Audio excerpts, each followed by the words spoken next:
BRS అధినేత మాజీ ముఖ్యమంత్రి కేసీఆర్ ఆరోగ్యంపై ప్రధానమంత్రి నరేంద్ర మోదీ ఆరా తీశారు. కేసీఆర్ ఎలా ఉన్నారు, ఆరోగ్యం ఎలా ఉంది, ఆయన ఆరోగ్యాన్ని జాగ్రత్తగా చూసుకోమనండి, ఇవన్నీ నేను ప్రత్యేకంగా చెప్పానని చెప్పండి అని తనను కలిసి బీఆర్ఎస్ ఎంపీలకు మోదీ చెప్పారు.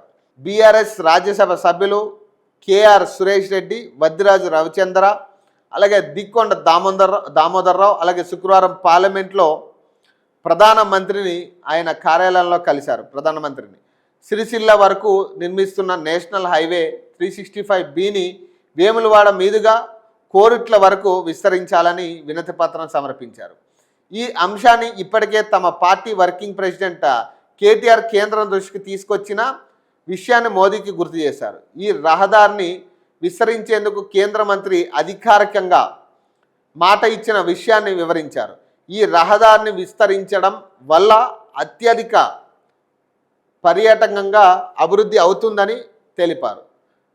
ధవళేశ్వరం బ్రిడ్జ్ మాదిరిగా మిడ్ మానేరుపై రోడ్ కమ్ రైల్వే బ్రిడ్జిని ఏర్పాటు చేసి వేములవాడ మీదుగా కోరిట్లలో NH63ని కలిపే విస్తరించాలని కోరారు.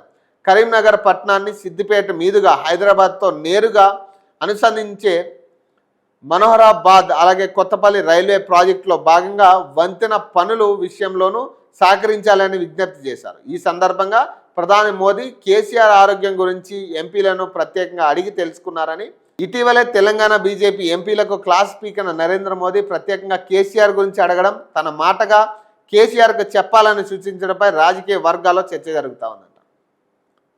ఏం లేదబ్బా, ఇదైతే ఓపెన్గా నాకున్న డౌట్ ఏంటంటే కేసీఆర్ బీజేపీతో పొత్తు పెట్టుకోబోతున్నారు అనేది కొంత అనుమానం వ్యక్తమవుతా ఉంది.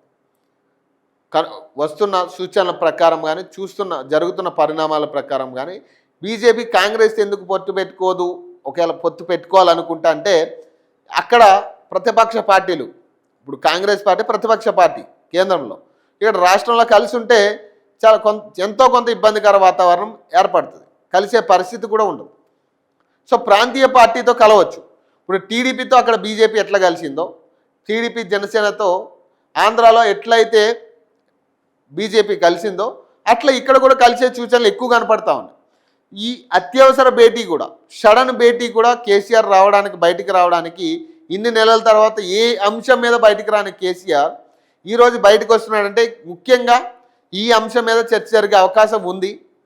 మరి దీని మీద ఇప్పుడే వాళ్ళు క్లారిటీ ఇవ్వబోతా ఉన్నారా లేదా 2 సంవత్సరాల తర్వాత ఎలక్షన్ ముందు క్లారిటీ ఇవ్వబోతున్నారా అనేది చూడాలి.